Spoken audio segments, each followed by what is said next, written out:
Bom, gente, boa tarde.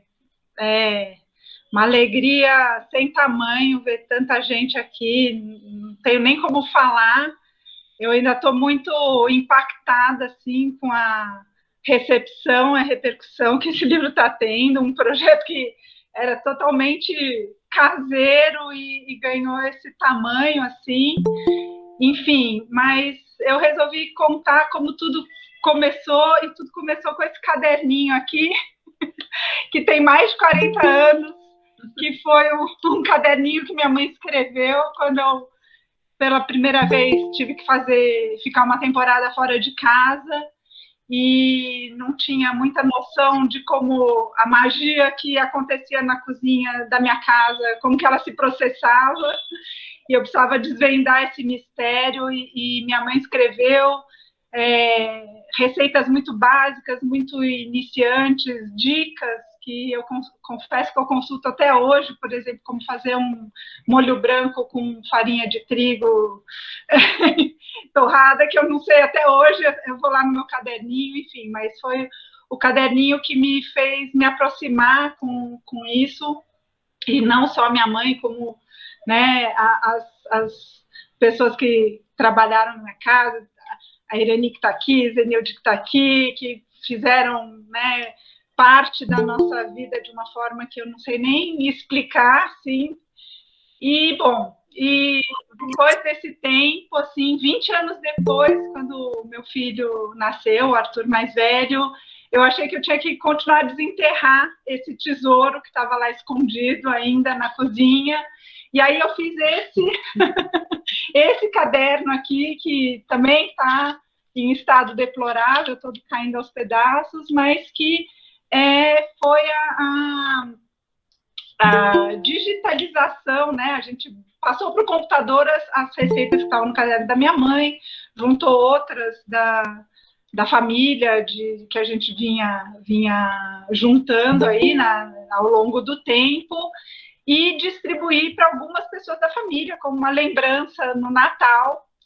Só que foram 10 livrinhos e a família foi crescendo, foi se multiplicando, e sempre tinha gente pedindo, gente querendo, e essa ideia de fazer uma reimpressão, a ideia era só isso, fazer uma reimpressão né, do caderninho, mas aí a gente lembrava, tal receita não entrou, tal coisa faltou, tal coisa está meio mal explicada, e aí a gente montou um grupo que eu acho que foi já, só o grupo já valia, né? Foi um grupo das irmãs, das sobrinhas, das primas, para a gente ir lembrando de mais receitas, recuperando outras.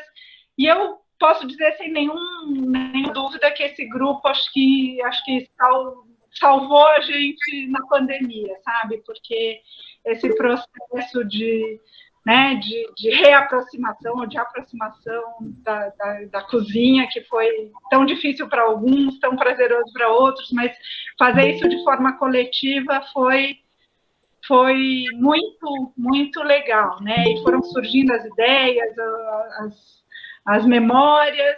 E aí o Ali falou que entrou de gaiato no navio. Não, de jeito nenhum. O Ali entrou de comandante de um navio desgovernado, caótico e disperso, e conseguiu sobreviver a todas as nossas maluquices e conseguiu produzir esse negócio que ficou, né, nossa, acima de qualquer coisa que a gente imaginava, com as ilustrações maravilhosas da Vivi, que está aqui também, a Veridiana Magalhães, que quem frequentou a casa da minha mãe vai reconhecer aqui objetos, cenas, cantinhos da casa da minha mãe, e que eu espero que vocês gostem, né? A gente colocou, além das receitas, a gente colocou algumas histórias, a gente poderia ter colocado muito mais.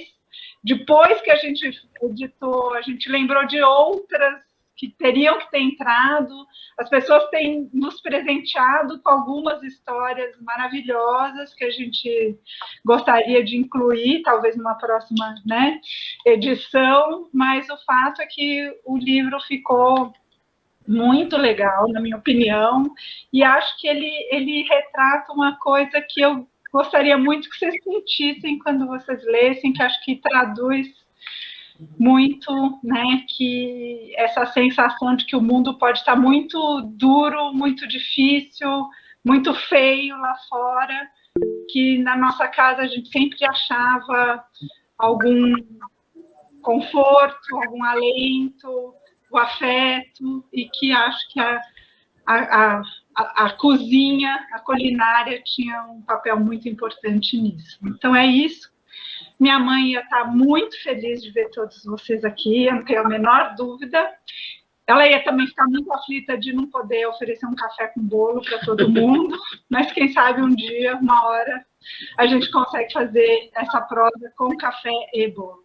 É isso, gente.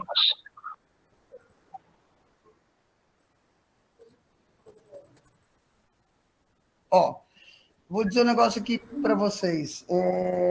Foi um privilégio conviver com a minha mãe nesse sentido, porque eu acabei virando o que eu digo ali um pouco no TXT, para quem já leu, no texto, que eu acabei virando uma cozinheira. Sei lá por quê.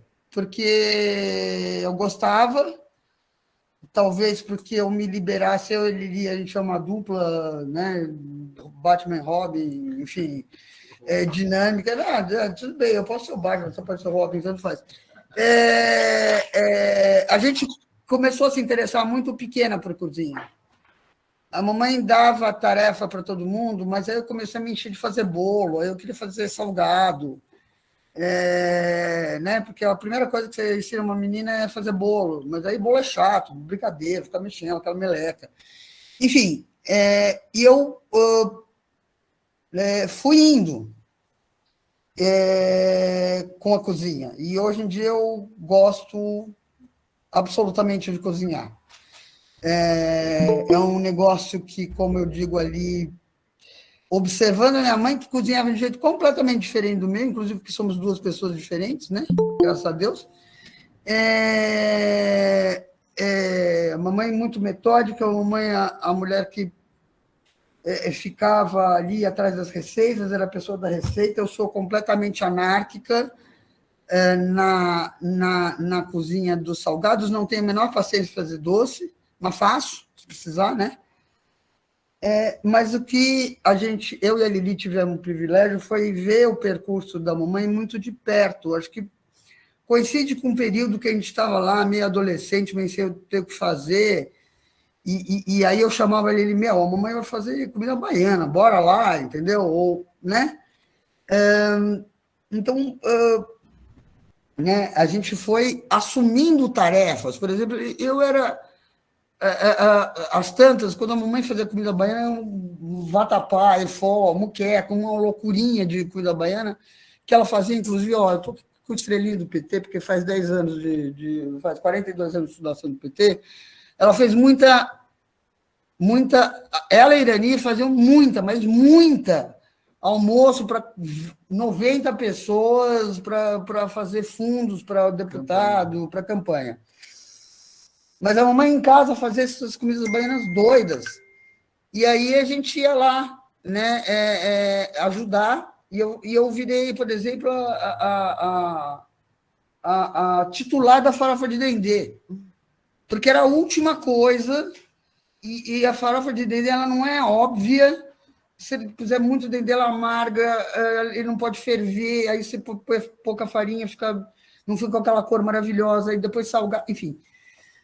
O que eu quero dizer, foi um puta de um privilégio, um enorme, absurdo privilégio conviver com essa mãe que fazia tudo isso, criando 5 filhos, militando, trabalhando, cuidando de um monte de gente, de um monte de amigo. E isso, sei lá, hoje em dia eu acho que eu cozinho bem. E tive também essa parceria com a Lili, depois quando a Lili for falar, que ela vai falar, ela fala um pouco, talvez, sobre... Né, ela é afilhada da mamãe, né? Enfim, é isso. Eu parei de falar. Pronto. Pode ser, né? A gente já está aqui. Bom, em primeiro lugar, como sobrinha e afilhada da tia Zilá, eu poderia falar... Oi? Está aparecendo agora, Karine? Isso. Mais de 3 horas aqui, sem nenhum problema. Mas como cozinheira, e a Bia já começou um pouco a falar desse início da vida da gente, eu posso ter certeza que a tia Zilá teve um papel fundamental por uma característica muito peculiar dela e que eu guardo com imenso carinho, que é a disposição que ela sempre teve de envolver as crianças nas atividades da cozinha sem ser uma coisa específica para crianças, assim, vamos fazer gelatina. Não, ela ia fazer alguma coisa, se as crianças quisessem participar, elas eram bem-vindas, e ela aproximava a gente da cozinha sem transformar isso numa questão exatamente pedagógica ou né, aprender porque precisa, porque um dia você vai casar, etc. e tal. Era por prazer e com muita liberdade. A participação das crianças na cozinha, na companhia da tia Zilá, era de um respeito que ela tinha com a gente também, como pirralhos, que era muito especial. E eu acho que isso foi fundamental para me ensinar a não ter medo de mexer nas coisas, não ter medo de enfrentar público. Quantas vezes eu e a Bia não metemos o nariz de ficar fazendo comida para, de repente, descobrir que a gente estava cozinhando para 30 pessoas que apareciam lá para almoçar num sábado e fazia sucesso, né? Dava certo. A gente não tinha, né? Ninguém aqui fez escola, ninguém foi para uma formação mais profissional. Foi feeling, mas, ao mesmo tempo, muito por conta dessa capacidade dela de trazer a gente para perto dessa construção familiar tão especial para a gente, principalmente quando ela voltou da Bahia, que a culinária baiana aqui para os paulistanos era uma coisa meio desconhecida, e que ela fazia questão de mostrar sabores novos, né, coisas inusitadas, os camarões secos, e depois outras... eu queria tirar essa... Outras tantas iguarias aqui que na família Wendel não eram absolutamente comuns no nosso cotidiano, né? É uma família de tradição boa na cozinha, mas muito pautada naquela cozinha tradicional paulistana, arroz, feijão, picadinho, pastelões, etc. A tia Zilá trazia umas coisas meio que ninguém imaginava, misturava uns negócios lá que chamavam um pouco a atenção. E eu, particularmente, tenho muito a agradecer o fato dela ter também ensinado a gostar de coisas inusitadas que na casa da minha mãe, por exemplo, não entravam, né? Os bichos do mar todos, que eu adoro e que faço com muito prazer e todo mundo gosta, foi um pouco dessa habilidade da tia Zilá de ensinar a gente que não tem que ter medo de experimentar as coisas, né? Que pode testar, se não gostar, não gostou, não come mais, mas ela era muito democrática em todos os sentidos, mas basicamente neste do aprendizado, para mim foi uma coisa que foi uma marca muito especial, que seguiu comigo para sempre, porque eu acabei virando uma pessoa que adora cozinhar, mas que em alguns momentos até fez disso uma espécie de fonte de renda. E eu sinto que ela está sempre meio por perto quando a gente está na cozinha, porque ensinou a ter bom senso, em primeiro lugar, né? Uma das vezes que eu e a Bia decidimos meter as caras, a gente fez um maldito omelete à Finerbe, com uma arrogância que nos é peculiar, que ficou uma coisa horrorosa. Assim. A gente gastou 18 ovos e misturou todas as ervas da despensa e aprendeu que não é assim que se faz comida. E a tia Zilá dava liberdade para o teste, mas, ao mesmo tempo, também a parcimônia fazia parte das informações que ela trazia para a gente, assim, não exagera, não põe demais. E aí você vai construindo os seus instrumentos para testar sem ter muito medo, entendeu? Essa coisa de gente que fala, mas quanto que eu coloco de pimenta do reino? A gente nunca precisou pensar nessas coisas ao interpretar uma receita, porque aprendeu desde o início que você tem que ir com cuidado e depois, né, se faltar, põe mais, agora se puser demais não é difícil consertar, enfim. Essas coisas, para quem gosta de fazer comida como eu e a Bia, elas vêm meio que ficam né, um chip que introduz ali no cerebelo e vai para sempre, assim. Então, a recuperação dessas receitas dela, eu fui das primas que não ganhou a segunda edição da Tata, tinha muitas receitas anotadas por minha, né, por conta própria, coisas que ela sempre foi muito generosa em dar as receitas para quem quisesse e tal, mas foi uma bela de uma viagem reconstruir tudo isso, assim, porque, como a Tata falou, nesse período de pandemia, o país do jeito que anda, a gente ter lembrança desse período que era tão importante e muito grave também para o país, né? Não era uma fase fácil. Foi um negócio muito bonito, foi um encontro muito especial e eu fiquei muito feliz de estar nesse projeto com todo mundo. Vou falar duas coisas. Eu vou falar duas angústias que eu tinha que se transformaram, já se dissiparam. A primeira é que quando eu comecei a convidar as pessoas para vir para cá, eu fiquei muito angustiada, porque eu queria chamar todo mundo que foi amigo da minha mãe, que construiu uma relação afetiva com a minha mãe, que eu sei que gostaria de estar, né, partilhando desse momento, dessa lembrança, e eu sei que eu não consegui chamar todo mundo, né? Eu fiquei um pouco angustiada com isso esses dias, porque sei que teve gente que a gente não conseguiu o contato, mas eu quero dizer que esses 3 dias, 4, essa semana que eu fiquei atrás das pessoas e convidando, foram muito, muito legais, porque me mostraram também que esse é outro legado que minha mãe deixou, né? Esse monte de amigos, esse monte de amigos dela, que também são nossos amigos, e saber que os nossos amigos também ficaram amigos dela, né?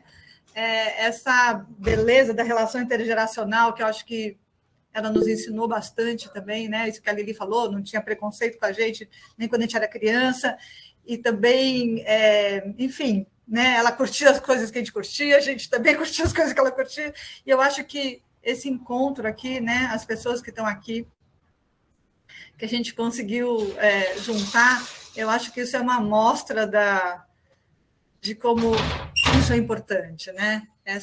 A importância da amizade, a importância da gente estar podendo, né, se encontrar em tempos tão duros como esses que a gente está vivendo, né, Laís? Me fez lembrar da famosa história do Miguel de Farinha Láctea que a Laís conta no livro. É mais ou menos como se a gente estivesse fazendo isso, sabe?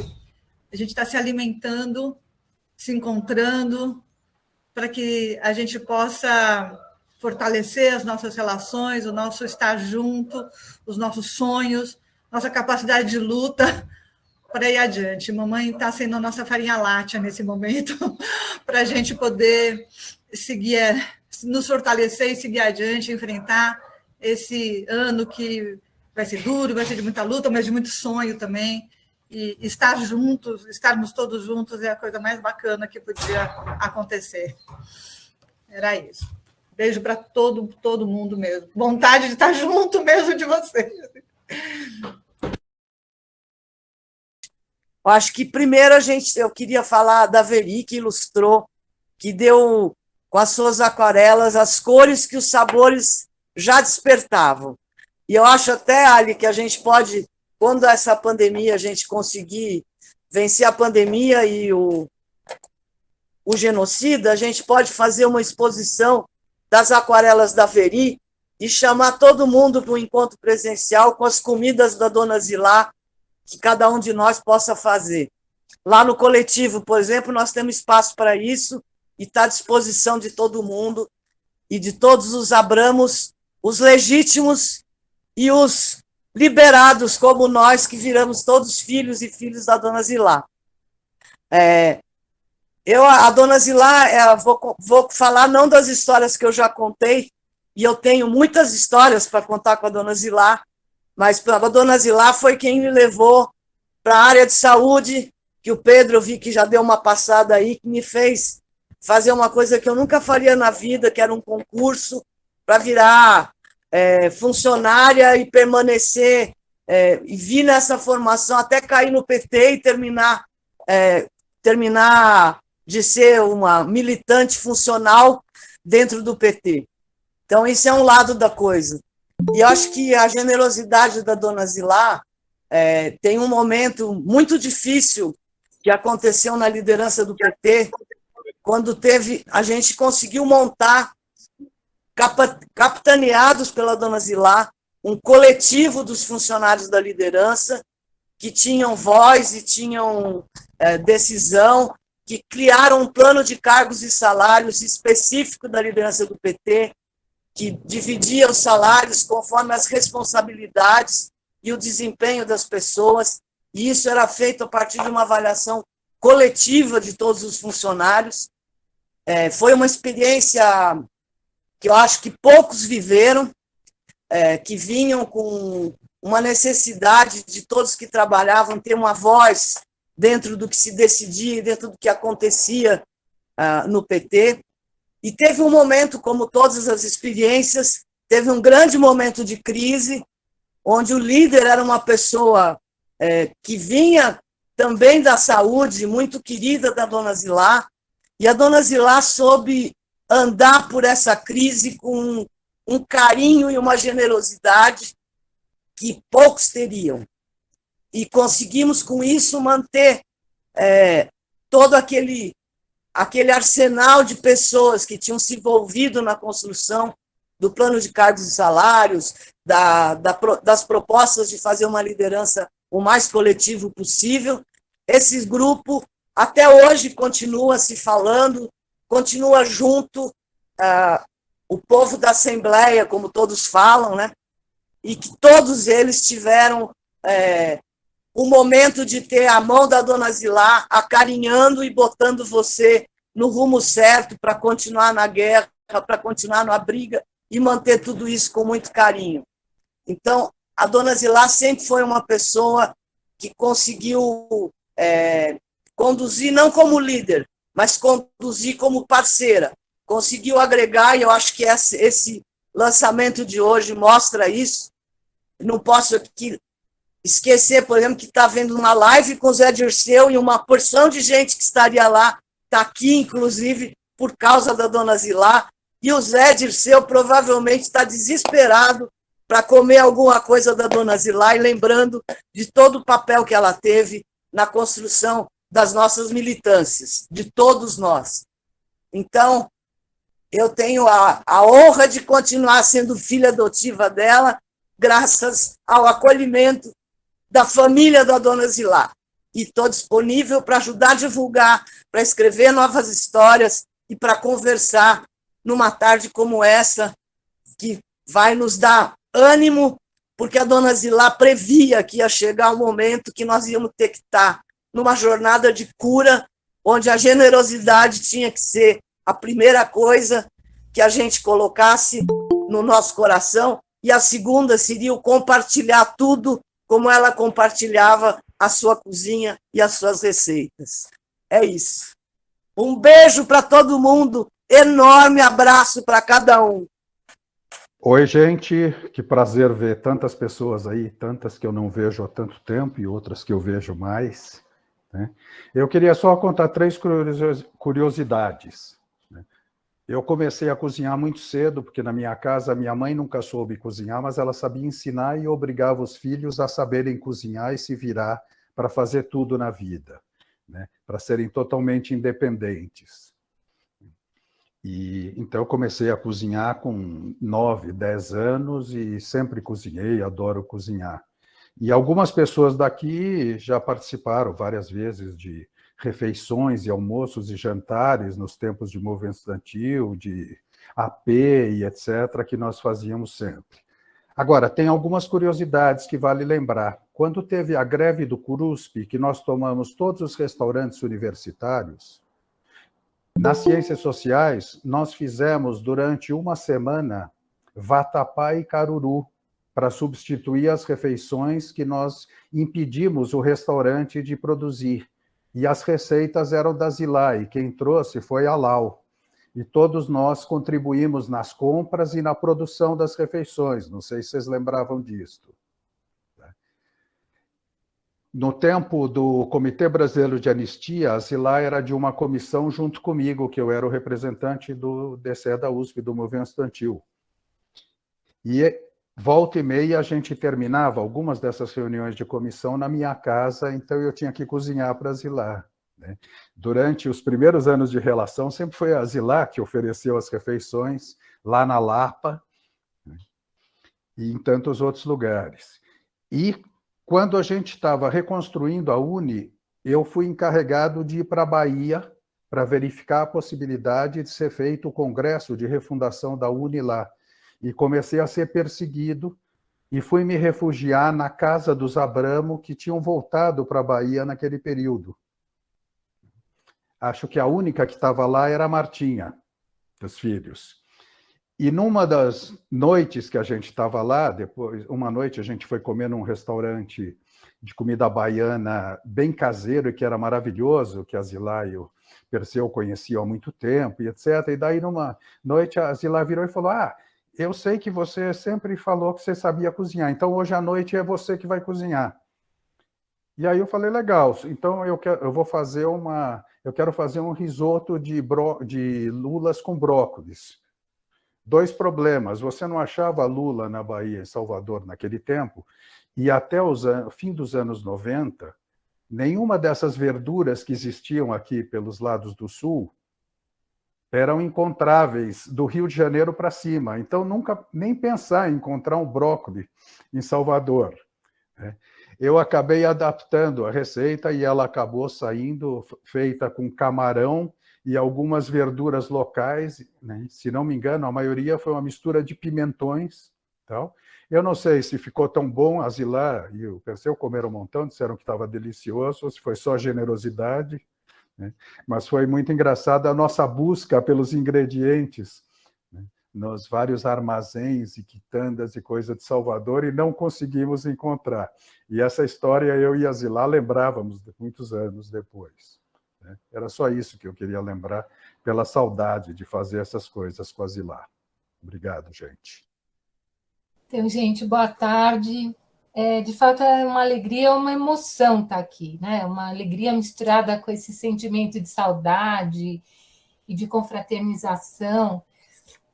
Eu convivi com a dona Zilá, falando das receitas e de muitas coisas misturadas, porque nós éramos da diretoria da fundação. Fui do conselho desde o começo da fundação, e depois fui da diretoria, depois voltei para o conselho. E nós convivemos muito, a gente dividia a sala, eu, ela e o Flavinho, que deve estar por aí. E nessa convivência, nós conversávamos sobre tudo. Então, eu fiz muitas receitas que a gente conversou, porque a minha avó tinha essa característica parecida que vocês contaram aqui. A minha avó me punha num banquinho com 7 anos e começou a me ensinar a cozinhar. Então, eu tenho intimidade com a cozinha, por conta disso. Então, eu conversava com a dona Zilá essas coisas, de comida, de temperos, e o que era mais... a imagem que eu tenho dessas conversas que envolviam receitas, que envolviam poemas, que envolviam livros, era a inteireza. A sensação que eu tenho é que a dona Zilá estava sempre inteira com tudo que ela tinha na bagagem, para dividir com as pessoas. Era uma coisa muito forte isso. E um bom humor inacreditável. Uma vez, eu vou contar só esse pedacinho para falar da viagem para a Bahia. Nós estávamos numa conversa, numa reunião, e eu estava falando com ela sobre aquela peça, não sei porquê, porque a gente falava de tudo, da Vera Holtz com o Sérgio Manbert, que a mãe, eu não lembro o nome da peça agora, mas a mãe era uma personagem muito engraçada, que trocava as letras das músicas, como a maioria das mulheres nas periferias. Eu, como nasci na periferia, vi isso acontecer muitas vezes. Aí nós mudamos de assunto, entramos numa reunião séria, ela vira para mim no ouvido e diz assim: você já viu que tem gente que troca a música do Chico, em vez de falar cá estou carente e fala castor carente? Você imagina que bonitinho o castor carente? E eu não conseguia parar de rir. Eu tive que sair da reunião para tomar água, pensar em outra coisa, porque eu não conseguia parar de imaginar. E ela falava isso com a maior leveza, a conversa era séria, ela estava envolvida com a reunião, eu também, mas as coisas se entremeavam na nossa relação, e é isso que era muito legal. E a última coisa que eu quero falar é da nossa viagem para a Bahia. Nós fomos para um seminário, acho que o Nilmário, que está aqui, deve se lembrar, que ela machucou o braço, inclusive, e um dia ela falou assim: vamos sair um pouquinho, que eu quero te mostrar umas coisas. E ela sempre fazia as coisas assim, sem muita solenidade. E aí nós andamos por muitos lugares naquela tarde, da vida dela, da vida de vocês, da família Abramo, na Bahia. Nós fomos no lugar que ela trabalhou, nós fomos num monte de lugares. Eu fiquei muito impressionada com aquela conversa, porque a gente tinha um intervalo lá no seminário grande, ela aproveitou isso rapidamente e nós fomos e vimos um monte de coisa, um monte de lugares. Eu fiquei muito tocada por aquilo. E ela me contou muitas coisas sobre o camarão seco, sobre como ela adaptava o cardápio. Eu tenho aqui algumas receitas anotadas da Dona Zilá, tenho algumas toalhinhas que ela bordou, até mandei umas fotos para a Lena no Natal, porque todo Natal essas toalhinhas fazem parte dos meus afetos aqui, das coisas que eu uso e que eu ganhei das pessoas. E ela chegava sempre com os presentes de maneira inusitada, né? Como eu disse, sem nenhuma solenidade. Ela falou assim, eu bordei isso aqui para você. E tinha nisso tudo uma lógica de conversa, de versar sobre as coisas, que é uma coisa da tradição da família, que é muito bonita de ver. As pessoas conversam sobre as coisas. É muito legal. Isso está em falta no mundo. Versar sobre. Sem nenhum interesse, sem querer nada, sem... Mesmo convergindo, divergindo, com os consensos, os dissensos, tanto faz. Mas o que importava era a conversa, era versar sobre as coisas do mundo e pensar. E assim nós falávamos sobre os livros, sobre as poesias, sobre as receitas. Então eu sinto uma falta enorme da Dona Zilá. E não há como ouvir a música do Chico sem rir, nunca mais, por causa do Castor Carente. Parabéns pelo livro, gente, o livro é lindo, as imagens são lindas, e elas fazem jus à vida da Dona Zilá, fazem jus à maneira como a Dona Zilá recebia a gente na casa dela, dividia o que ela tinha, e trazia essa inteireza e essa integridade que é uma marca muito forte dela. Isso fica com a gente. Por onde a gente vai, vira e mexe, lembra da Dona Zilá. Eu e o Flavinho, às vezes a gente conversa e lembra de histórias e dá risada. A Dona Zilá falaria isso, a Dona Zilá falaria aquilo. Uma coisa que faz muito parte da nossa vida. Então, eu só posso agradecer estar aqui com vocês hoje e agradecer por ter tido a chance de conviver com ela nesses anos. Foi um prazer enorme. E muito divertido. Obrigada. Olá para todos, para todas. É uma emoção enorme para estar aqui e ver tanta gente, tantos amigos. E quando a gente começou a planejar o livro e tudo, a gente, como disse a Tata, a gente pensava numa coisa pequena, né? E até assim um pouco constrangidas, falou, mas a gente vai, né? Não só expor, mas estar colocando para as pessoas como se fosse assim, a gente estivesse, né, pedindo para as pessoas acolherem a obra e tal, né? E a gente vê que é completamente diferente, né? Que a gente realmente compartilhar essa emoção e esses momentos tem um significado muito profundo para todos nós, e especialmente também nesse momento. E o que eu gostaria de falar da Tia Zilá, muito na linha do que a Lili já falou, porque eu estou aqui na categoria de sobrinha, né? Sobre o acolhimento e a generosidade da Tia Zilá, né? A Casa da Lapa, a minha casa foi um pouco assim também, mas era uma casa de portas abertas, literalmente, e na emoção e no afeto, né?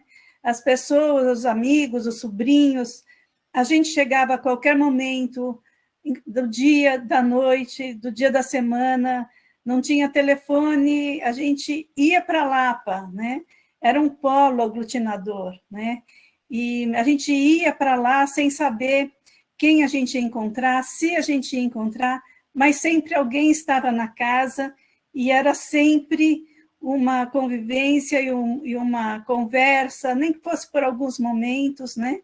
Com outros primos, com a Irani, com a Zenilde, com quem estivesse, ou se não deixava um bilhetinho e ia embora, e aquela casa estava sempre, sempre aberta para todos os parentes e os amigos e as amigas, e era um momento de congraçamento mesmo, né? E os finais de semana a mesma coisa, muito mais animados, evidentemente, mas os sábados à tarde, aquela mesa que não saía, ficava posta o dia inteiro, né? As comidas, os lanches, o bolo, a sobremesa, o café, iam e vinham da cozinha e mais um café, e ali a gente ia convivendo com toda a família, com quem fosse chegando. Então, essa experiência de largueza, de generosidade, de acolhimento e de inclusão, né, de todo mundo, foi uma coisa que marcou a nossa geração, eu acredito, marcou a conformação da nossa personalidade, do nosso jeito de estar no mundo, né? E de fazer política, de estar, de congregar e de não deixar nunca que os afetos fossem dissolvidos nessas temporadas tão difíceis. E agora eu vejo que com essa reunião virtual, esses encontros, a gente repete com uma nova forma, uma outra forma, mas a gente mantém, repete, consolida e mostra para os nossos filhos, para os netos, para as novas gerações, o que é ter assim, uma grande família, que é essa aqui, que está aqui, e de todos tantos que não puderam estar aqui, mas que gostariam de estar, né? Então, é isso que eu queria falar, e no final agradecer muito para o Sérgio Ali, esse amigão, companheiro de vida, e que fez dessa obra uma obra de arte, né? Com todos os cuidados, com todos os detalhes, e transmitir aqui, Ali, para você, o agradecimento da minha mãe também, que não quer falar, mas disse que ficou extremamente emocionada com a composição do livro, com tudo, com a tua afetividade, com o bilhetinho que você mandou para ela, com o presente que você mandou para ela, e que ela está extremamente emocionada e que agradece profundamente. É isso. Boa tarde. Eu estou vendo aqui tanta gente querida e gente que conviveu com a Zilá ou conheceu a Zilá há muito mais tempo que eu e talvez tivesse muito mais coisa a dizer. Mas, em se tratando da Zilá, eu não podia deixar de dar o meu depoimento, porque a minha relação com a Zilá foi a coisa mais próxima que eu vivi de um amor à primeira vista. Claro que eu já conhecia a Zilá, já tinha ouvido falar da Zilá, né, da grande Zilá Abramo, mas ela não me conhecia. E quando nós tivemos esse feliz encontro, eu como diretora da Fundação Perseu Abramo, e ela como presidenta do conselho curador da fundação, nós formamos o que ela chamava de uma aliança inexpugnável. Era uma aliança política, sem dúvida, mas era, acima de tudo, uma aliança afetiva. E ali eu pude conhecer, para além da face pública da Zilá, que todos nós já apreciávamos, né? Quer dizer, a luta dessa mulher, a luta pela anistia, na fundação do PT, na aprovação, na implementação do SUS e etc., eu pude conhecer, além desse lado, digamos, público, o lado privado da Zilá, né? E ali eu conheci esse senso de humor a que a Selma fez referência, um senso de humor inteligente, ácido, brilhante. Eu conheci a doçura da Zilá. A Zilá sabia ser uma mulher doce como ninguém. Ainda hoje eu lembro de momentos mais duros que passamos na fundação e como ela acolhia no peito, no ombro mesmo. É impossível não sentir, peço desculpas, mas é impossível não sentir saudades e me emocionar ao lembrar desses gestos doces. E conheci esse outro lado, que era o lado da relação tão forte que a Zilá tinha com as coisas da casa. Ela tinha muito orgulho de ter criado os filhos, tinha muito orgulho de ter cozinhado para os filhos. A rigor, ela se mostrava até meio indignada quando alguém falava, eu não cozinho porque eu não tenho tempo. E ela falava, como não tem tempo? Né? Ela gostava de ensinar as pessoas a cozinhar, de falar das receitas que ela conhecia. E eu tive o privilégio de ser acolhida algumas vezes lá na Casa da Lapa, sempre recebida com todo o afeto, como ela era uma boa anfitriã, como ela sabia acolher. E, sem dúvida, para mim, o lugar mais aconchegante da casa era justamente a cozinha. Então, quando eu fiquei sabendo dessa iniciativa do livro, eu realmente me emocionei, porque havia muitas coisas que podiam ser publicadas, podiam e podem ser publicadas sobre a Zilá, com a Zilá, né? Mas esta publicação concentra em si uma essência do que era essa mulher, concentra em si o espírito, né, do que era essa mulher. E eu queria, então, só falar aqui do meu amor pela Zilá, falar aqui do quanto eu também me reivindicava sua filha adotiva, né, e parabenizar as pessoas todas da família, o Sérgio e os demais, que se envolveram nesse projeto, agradecendo por ele, porque é uma forma, não só de homenagear, mas da gente receber de novo, de alguma maneira, esse acolhimento e esse carinho da dona Zilá. Olá a todos e a todas. Quero saudar todos os filhos, né?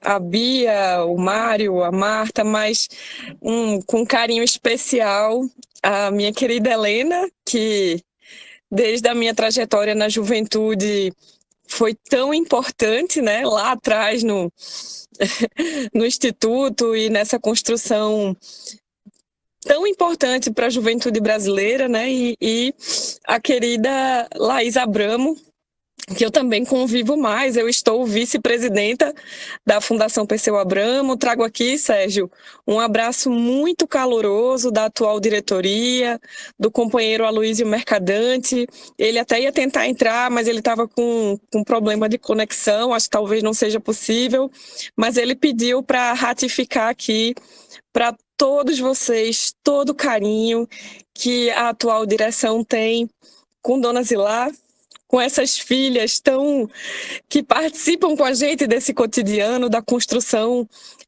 da política, da construção do fomento ideológico. Ao ouvir a fala da Selma, a fala da Iole, confesso que me deu um pouquinho de inveja, porque eu quero muito provar desse bolo, viu, minha gente? Já vou comprar aqui o meu exemplar para ir para a cozinha. E como mãe, como mulher, falar de afeto é falar, sobretudo, da presença, né? Às vezes eu estou aqui, inclusive, na Conferência Nacional de Formação Política do PT, e a gente tem falado um bocado, que é fruto, inclusive, muito da trajetória da própria Selma, a consolidação desse processo, do Gilberto, que está aqui, da Maria do Rosário, que está aqui comigo também, da construção da aproximação, de como o afeto ele se materializa no bolo, no abraço, no carinho, como o amor público se transcende e se efetiva nas políticas públicas. Eu acho que falar de reesperançar o Brasil é, sobretudo, falar de amor. E falar de Dona Zilá é falar de amor. Eu estava relendo, Lena, tem uma citação dela que eu acho muito fofa, que ela fala que ela é no horóscopo chinês, ela é do tigre e o Perseu é de outra figura, e que essas figuras elas não era para dar certo, Bea. E ela fala que, contrariando os astros, os horóscopos e todos os prognósticos, foram mais de 40 anos de muita união, de muita parceria, de muito compromisso. E ao ler a humildade dessa mulher, a força dessa mulher, tem um episódio que ela fala assim: a minha grande contribuição com a sociologia foi a criação de duas excepcionais sociólogas.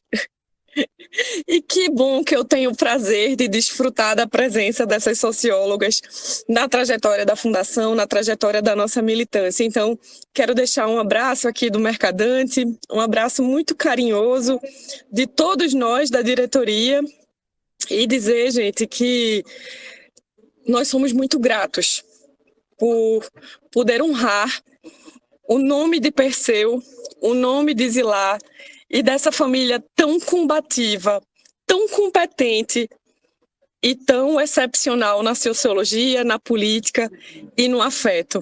Um cheiro grande, muito obrigada, e já vou correr para comprar o meu exemplar. Amo vocês, saudade.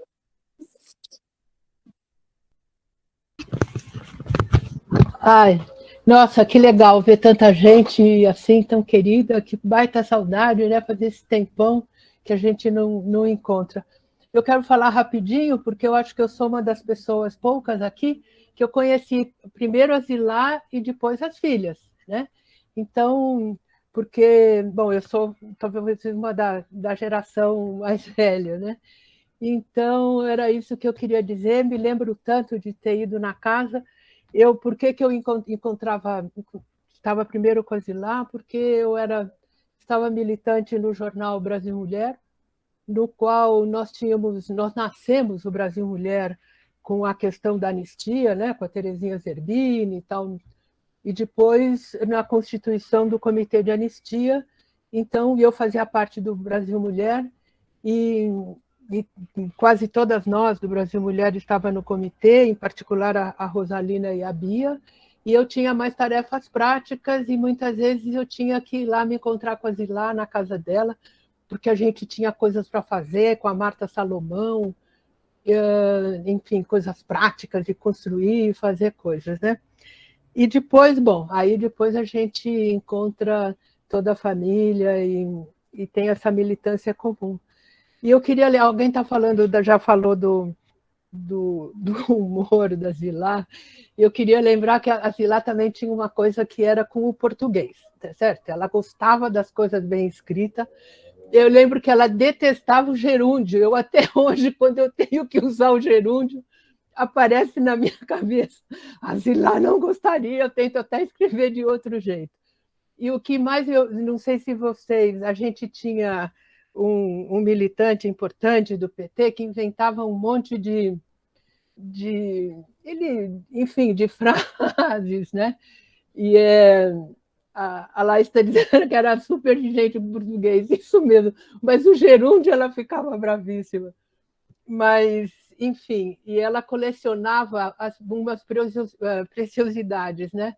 Então, durante muito tempo, a gente trocava. Eu falei, eu ouvi mais uma, tal, e ela deve ter um livrinho, uma lista. Eu gostaria, assim, uma hora, que as pessoas pudessem editar esse livrinho com as coisas engraçadas do Silvinho, lembra? E ela fazia, entre outras coisas, e ela mostrou uma vez esse caderninho. Gente, é uma baita saudade. E, Sérgio, de fato, ficou precioso, você ficou um editor que a gente percebe o teu carinho na edição do livro, né? E na próxima edição vamos fazer mais histórias, né? Talvez simplificar um pouco as receitas e mais histórias que são muito saborosas, né? Quem sabe aquela lista do caderno também das coisas que a Zilé tinha. Tchau, gente, um super abraço e boa essa ideia na Tita da gente fazer um encontro e poder abraçar todo mundo. Bom, eu não estou me vendo aí, mas estou vendo muita gente aí. A Selma falou rapidamente sobre a convivência muito rica que nós tivemos com a Zilá. Selma, nós ficamos quase 8 anos na mesma sala com a Zilá. A Iole chegou um pouquinho depois, conviveu com a gente com isso. E duas questões que eu acho que a Zilá tinha, que eu acho que a esquerda está perdendo muito, que era a compreensão da solidariedade e do sonho entre nós que somos socialistas nesse projeto que nós estamos disputando nesse momento. Então, eu queria exaltar essa convivência que nós tivemos com a Zilá, que foi muito rica. Todo dia a gente conversava sobre a solidariedade e sobre o sonho, e Zilá lamentava muito que a esquerda brasileira estava perdendo esses dois elementos. Mas eu, como fui considerado o filho negro da Zilá, poucos daqui têm, ela sempre falava, Flavinho, você é o filho negro que eu não tive.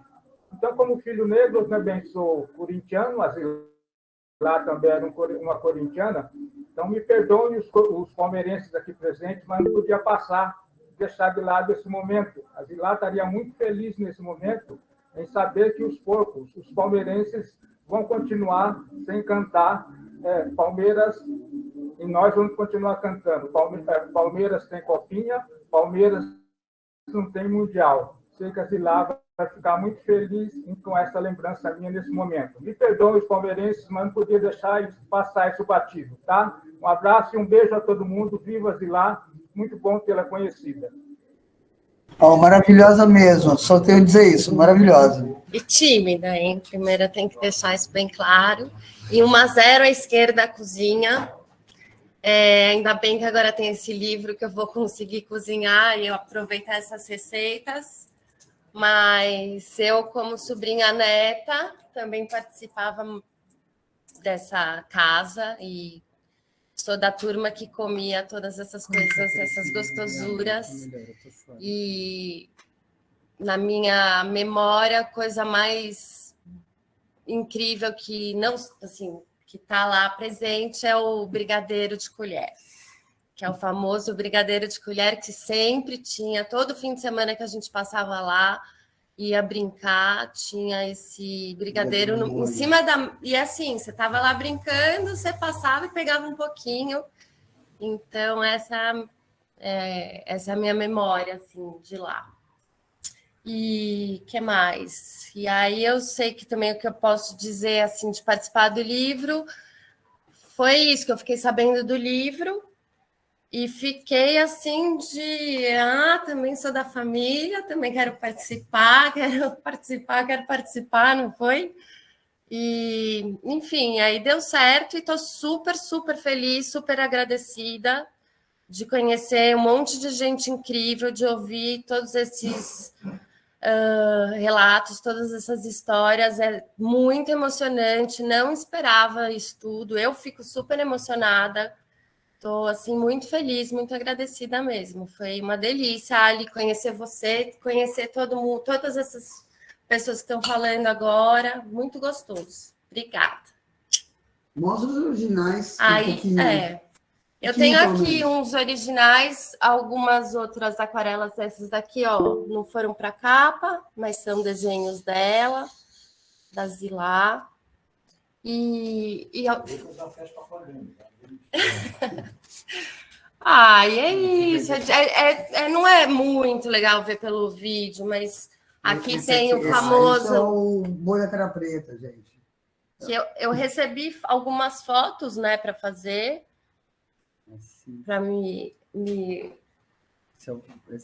para se basear. Para me basear.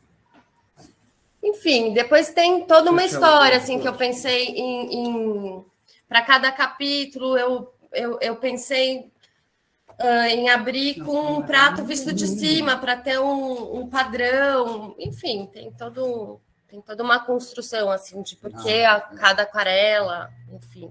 Mas é isso, por mim eu ficaria fazendo mais, falta um monte de coisa, falta alface, falta salsinha, falta salsão. Ainda bem que vai ter uma segunda edição, porque tem bastante coisa para fazer.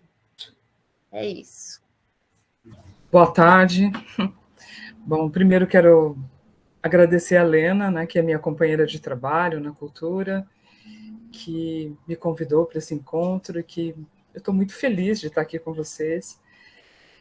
Eu não conhecia a Dona Zilá, não sou cozinheira, mas posso dizer que conheci a Dona Zilá por esse tempo de trabalho desde 2017 com a Lena, de ouvir dizer. Então, conheço a Dona Zilá de ouvir dizer as histórias que a Lena me conta, e muitas das histórias vêm da cozinha.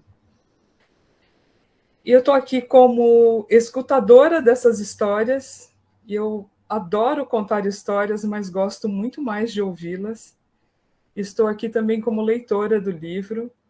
Eu recebi, né, de presente da Lena a versão digital. Então, eu quero dizer só algumas impressões que eu tenho como leitora. A primeira é que é um projeto gráfico lindíssimo, né? Eu fiquei encantada com as aquarelas, Vivi. Elas dão uma sensação de conforto. Eu não conhecia a Casa da Lapa, nem o conforto, nem o aconchego da Dona Zilá. E digo que isso, para mim, veio por meio das aquarelas, também pelas narrativas, mas aquela primeira imagem da Dona Zilá, eu até escrevi para a Lena, me impactou. Tem uma força mesmo, eu vejo assim que a aquarela captou, eu não vi a foto, eu vi a foto depois, né? Captou a expressão da força dela, né? E depois você vai se dando conta dessa simplicidade que vocês falam. Então, as aquarelas são lindíssimas e trazem essa noção de conforto da casa, do colo dela, da comida e também da poética que há no livro todo. A outra coisa que me chamou muito a atenção no livro é a riqueza das várias possibilidades de leitura. A primeira são as aquarelas, para mim, né? Então, eu vejo que o leitor ele pode abrir o livro e fazer uma leitura só das aquarelas, sem nem mesmo se ele não quiser ler as receitas, mas ele também a gente pode ler as narrativas, que são as narrativas das filhas, de quem participou do livro, que são narrativas da memória. Eu particularmente gosto muito, como adorei, fiquei aqui o tempo todo assim, ouvindo e participando um pouco das falas de vocês. O castor carente também nunca mais vai sair da minha vida. Não posso falar, senão eu vou rir, vou me perder na fala. E a outra leitura é das receitas. Então, quando eu cheguei, eu não li ainda toda, mas é claro que eu explorei. Quando chega nas receitas, eu pensei, agora vem a parte da participação no livro, do leitor participar. Então, eu li, vi, e agora que é o convite mesmo para você experimentar, né, cozinhar. Talvez não como a Dona Zilá, como quem... Mas dessa experimentação, né, que é a parte da ação. Então, eu gostei muito, gostei do projeto como um todo. Eu tenho a versão digital que a Lena presenteou, mas eu vou comprar, eu quero na minha estante, quero também consultar. E para mim faz muito sentido esse encontro, como leitora, porque agora eu tenho essas outras histórias, né, que estão dialogando comigo. Então é isso, eu agradeço a todos pelas histórias, agradeço muito a Lena por dividir comigo esse momento que é lindo, que também, de algum modo, me faz lembrar da minha avó, da minha mãe, das minhas tias. E quando eu ouvi as falas das sobrinhas falando, porque eu sou tia, não sou mãe, escolhi não ser mãe, escolhi ser tia. E aí eu pensei, poxa, como que eu posso ser uma tia assim, que acolhe as sobrinhas? E isso é legal, porque tem essa coisa feminina, né, do afeto, de estar junto, e que é o livro e esse encontro me convida para pensar, repensar, como o Manuel de Barros fala, né, ver e transver essas relações. Então é isso, muito obrigada, Lena, principalmente. Adorei conhecer a família da Lena, as irmãs, que eu conheço um pouquinho do que ela vai falando, contando, então é isso, tá bom? Obrigada. Oi, Sérgio, muito obrigado. Eu quero dar um beijo com muito carinho na Bia, na Laís, na Lena, em todos vocês, e particularmente, Sérgio, você, Marília, cumprimentar pela belíssima iniciativa. Eu recebi lá em Brasília os 2 livros que você mencionou, esse da Zilá está lindo, lindo e gostoso de ver, de ler, é uma questão, é uma iniciativa que honra a nossa querida Zilá. Vocês sabem que eu tenho uma cumplicidade e uma certa filialidade à família Abramo, seja ao nosso querido Perseu, seja a nossa querida Zilá. São 2 figuras que marcaram e marcam muito a minha vida e de tantas companheiras e companheiros na história do nosso partido. A memória que eu tenho da Zilá é muito a memória do cuidado com as pessoas, do cuidado com a fundação, particularmente, que ela abraçou com tanto empenho, com tanto carinho, mas o cuidado com o partido. A Zilá era muito severa, muito rigorosa em relação às acomodações, às adaptações não convenientes que o partido fazia. A perda da mística, a perda do sentido revolucionário, da garra, era uma coisa que incomodava demais.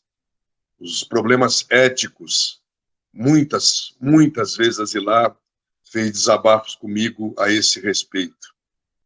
A Zilá, de alguma forma, assumiu, me perdoe aí os filhos todos, mas ela ampliou a maternidade dela para muitos de nós.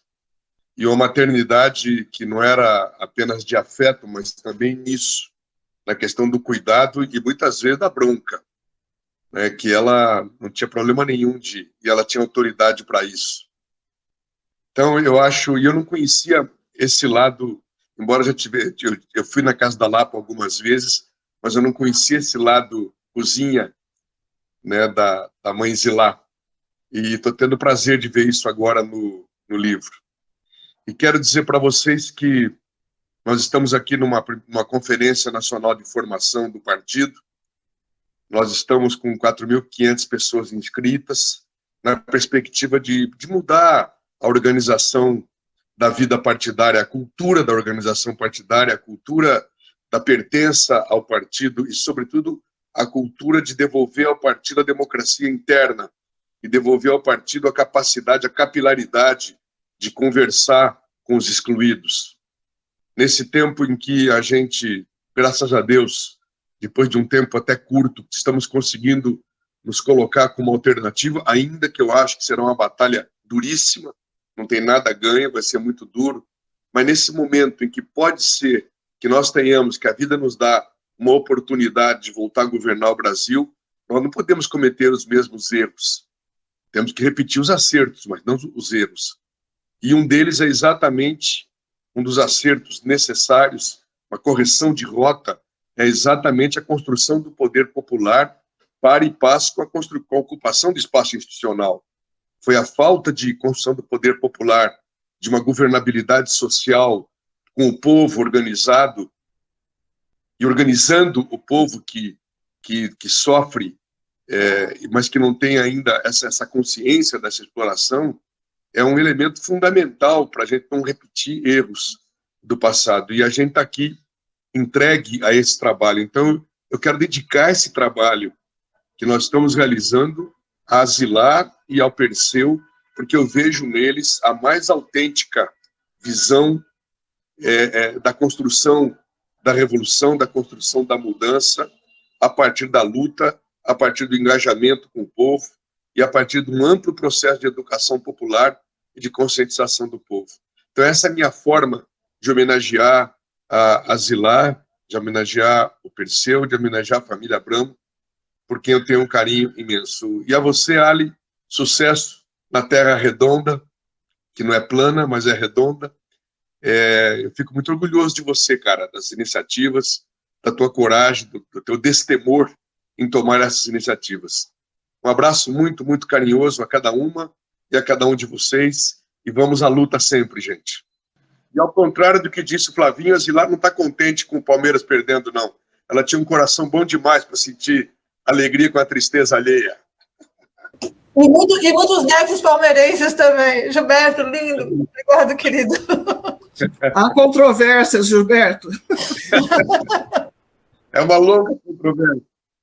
Assim, eu fiquei muito emocionada com o livro, né? Acompanhei um pouco, não participei da elaboração, mas acompanhei ali e, assim, ver o resultado foi muito legal, né? As histórias, muitas histórias que eu não conhecia, né? Histórias anteriores à minha geração. Então, eu, como a Vivi também, a gente não participava das receitas, né? A gente comia, simplesmente, né? Só aproveitava. Então, assim, eu não tenho essa memória de participar da elaboração dos pratos e etc. Mas foi muito bom ler tudo, porque, primeiro que, assim, remonta uma memória que dá sentido a tudo que a gente viveu ali, né, na casa da minha avó, né? Então, assim, realmente a coisa das refeições era um momento, assim, de muito afeto, delas, de saber o que cada um gostava, o jeito que gostava, né? Sempre tinha o prato preferido de todos os netos, né? Todos, e se tinha alguma coisa que alguém não comia, né? Meu pai não comia frango, então sempre no dia que tinha frango tinha uma linguiça. era assim muito, era uma forma de cuidado e de generosidade assim com todo mundo, né? E de acolhimento também. E aí tem, né, a história da feijoada, que foi assim, quando eu tinha 12 anos, minha avó perguntou o que eu queria de aniversário, eu falei, uma feijoada. E aí virou uma tradição da família, né? Todo ano, né? Primeiro, vai querer a feijoada? Vou. Aí depois de uns 2 anos já virou, e aí, que dia que vai ser a feijoada? Ou vai ser tal dia? E depois, olha, a gente vai juntar aqui o aniversário da Lau, do Mário, e aí ficou até hoje, né? Lógico, por conta da pandemia a gente não tem feito, mas né, eu acho que foi uma tradição, né, que da família que...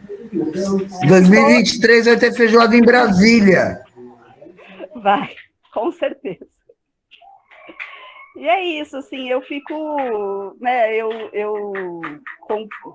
comprei os livros para deixar para os meus filhos também, né, porque eu acho importante eles saberem dessa parte da história e deles sentirem, né, o que for, assim, o que foi essa... o que representou, assim, ter essa casa, né, que acolhia tanta gente, assim, eu acho legal eles saberem essa parte da história que eles, infelizmente, né, não tem como viver. E obrigada, viu, Ali? Nossa, foi muito especial, assim, ter você participando disso. E a Vivi, né, lógico, as aquarelas maravilhosas, lindas, prima. Adorei, amei. E é isso, gente. Boa tarde, gente. Eu estou muito feliz e muito emocionado com esse nosso encontro. Sou um dos filhos adotivos da Zilá e do Perseu, né? E me sinto parte dessa família, né? Quando eu recebi o convite através da minha querida Lena essa semana, eu fiquei muito feliz com aquela vontade de voltar a conversar com todos vocês, enfim, da gente poder ter esses encontros presenciais. Então, eu já quero apoiar essa iniciativa do encontro lá no Canto Madalena, do encontro presencial. Eu conhecia o Perseu e a Zilá, eu achava, né, que tinha conhecido pela primeira vez no Comitê Brasileiro de Anistia, né? E já naquele momento, né, para mim, eles sempre foram uma referência nisso que foi falado aqui, da integridade, da inteireza ética e da vivência dos valores de uma sociedade nova, né? Depois, no Cajamar, mais diretamente com o Perseu, né, sempre me chamou a atenção, né, a questão da humildade, né? O Perseu chegava de ônibus cometa lá no Cajamar, né, descia lá no meio da Anhanguera, atravessava, né, e com a Zilá, né, sempre encontros muito ternos, né? E com discussões sempre muito profundas, isso que o Gilberto disse, né? As preocupações éticas da Zilá sempre também me uniram e me identificaram muito, né, com ela. E eu disse que eu achava que eu tinha conhecido ela pela primeira vez no Comitê Brasileiro de Anistia, porque depois de muitos anos de convivência com a Zilá, um dia na Casa da Cidade, um encontro, ela, né, nessas conversas corriqueiras, como lembrou, que a gente conversava de tudo, ela disse: Pedro, você sabia que eu te carreguei no colo? Falei: como assim, Zilá? Ela nunca tinha me dito isso, né? Disse: pois nós frequentávamos muito a casa dos teus pais e eu te carreguei muitas vezes no colo, né? Eu fiquei muito emocionado naquele dia, né? E a relação que já era de ternura passou a ser mais ainda, né? Então, eu tenho muita saudade desse lado. Eu não conhecia, assim como Gilberto, eu não conhecia esse lado das receitas, mas queria cumprimentar vocês.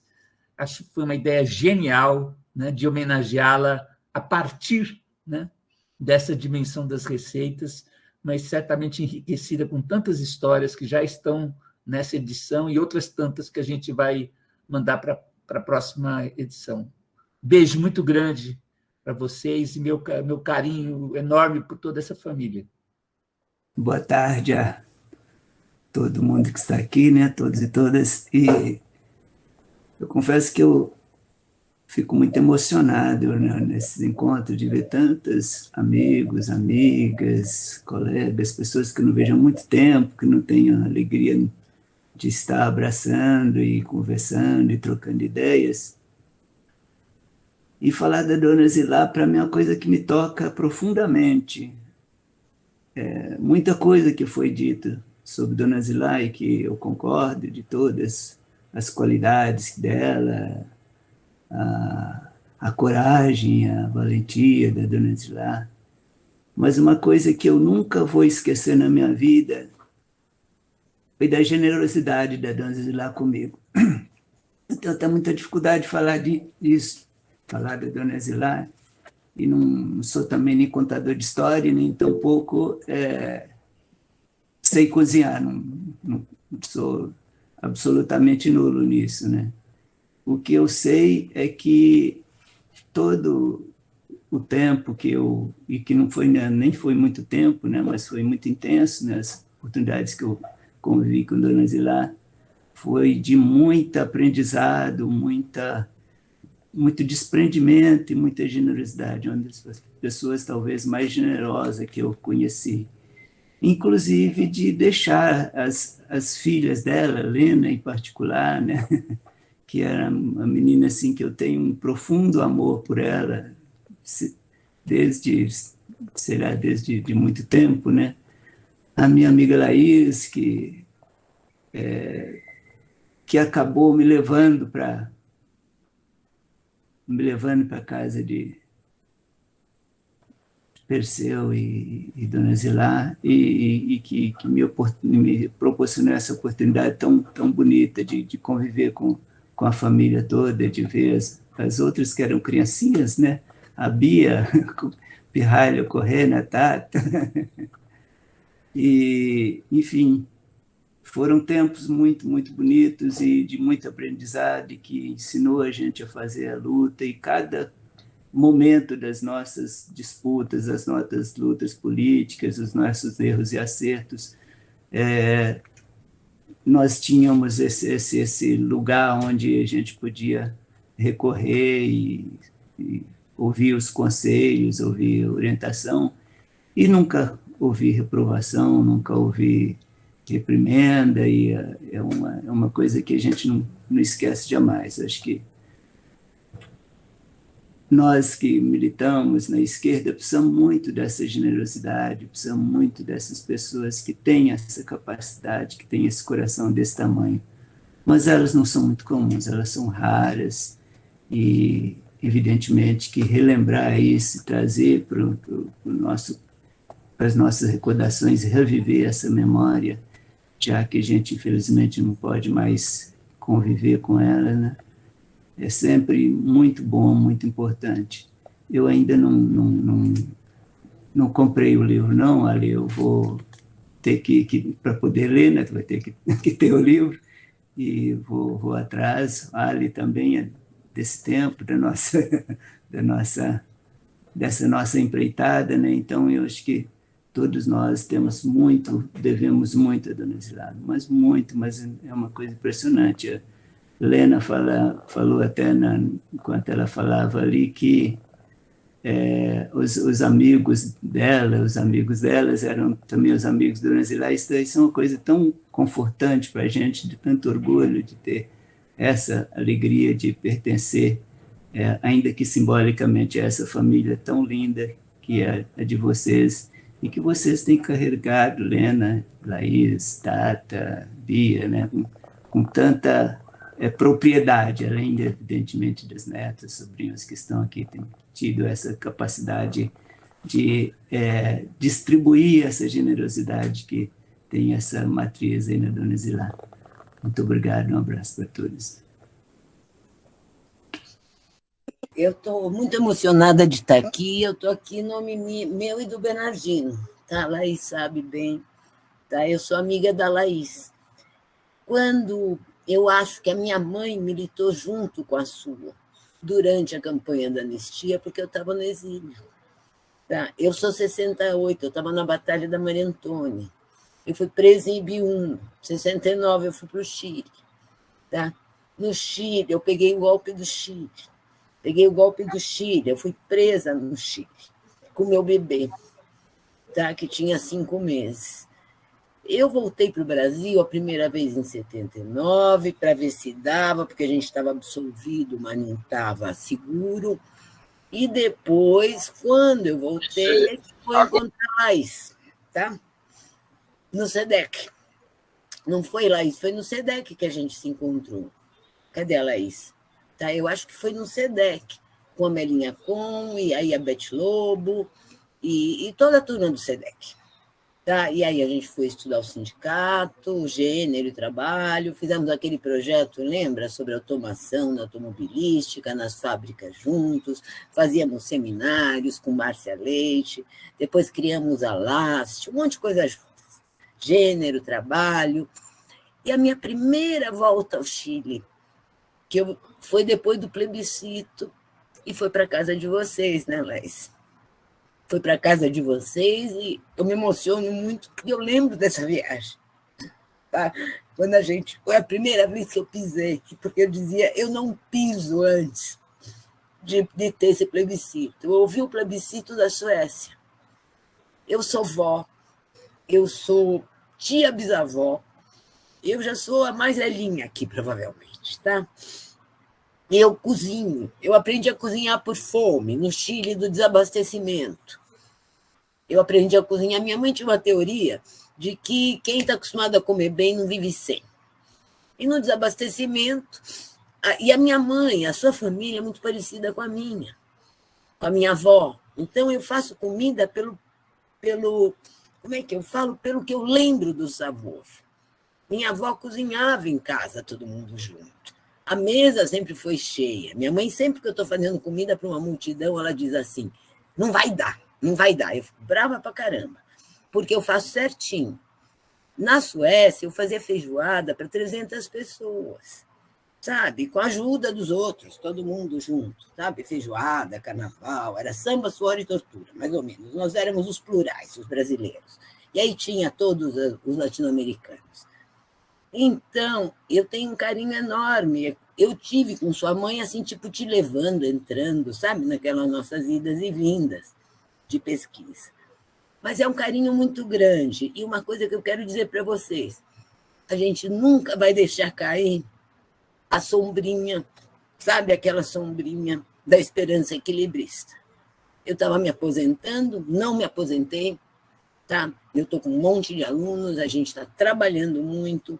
E hoje cedo eu tive numa grande... A gente está montando um CEPID com o pessoal do Grajaú. E eu encontrei coisas maravilhosas que as pessoas estão fazendo. Existe muita resiliência no movimento popular. Muita. Eu chamo isso de redes de solidariedade e afeto. A gente existe na Amazônia, a gente existe na Bahia, a gente existe em todo o país. Como foi nas outras vezes. Advogados, comissão ANS, enfim. Bancada indígena na Câmara, direitos humanos, nós estamos começando tudo de novo. Me dá uma sensação, mas a gente não vai desistir pelos nossos filhos, pelos nossos netos. Meus filhos e netos cozinham.